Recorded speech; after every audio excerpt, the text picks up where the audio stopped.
Office আদালতে ফিরি করে যাইব। আমরা 6 লক্ষ 7 লক্ষ হকার সবার কুত্তারই নিশুন না মেয়েরা প্রতিদিন দোকানদারি করার যাইতে সময় বাসা 2-4-5-1,000 টাকা বাজার করে নি।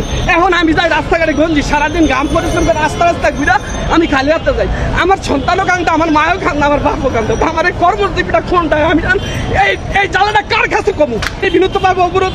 আমরা যারা অল বাংলাদেশে হকার আছি, ঠিক আছে, রিক্সা চালক, ভ্যান চালক, দিন মজুর, কৃষক, শ্রমিক, ঠিক আছে, আমাদের কর্মস্থানের ব্যবস্থা করে এরপরে হ্যাঁ যা কিছু করে আমরা সব মাইনে নিব, আমরা সব মাইনে নিব। না খেয়ে কয়দিন, আজ 1 দিন 2 দিন 3 দিন। এখন আমার মাস শেষে বাসা ভাড়া 7,000-8,000 টাকা, আমি বাতের টাকায় গুছাইতে পারি না। প্রতিদিন দোকানদারি করার যাইতে সময় বাসা 2-4-5-1,000 টাকা বাজার করে নি। এখন আমি যাই রাস্তাঘাটে গঞ্জি সারাদিন গাম পরিশ্রম করে রাস্তা ঘুরা আমি খালি হাতে যাই।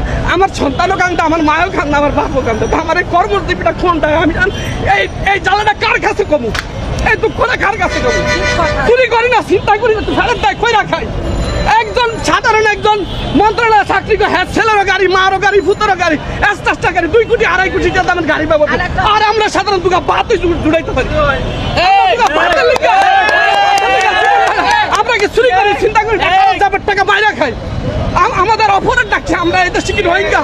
যদি এতই সরকারি প্রশাসন গভর্নমেন্টের মাননীয় প্রধানমন্ত্রী বিনীত বাবু যদি এতই জ্বালা যন্ত্র হয়ে যায়, তাহলে আমাদেরকে বলেন কুত্তারি শুনতে 6 লক্ষ 7 লক্ষ বাংলাদেশ হকার আছে, আমাদেরকে কুত্তারি শুনতে বাইরে লাগে। কারণ বুক নাই, ব্যর্থ নেই, আমরা বইরা যেমন তারপরে ওরা আরামে এসে বাঁধবো।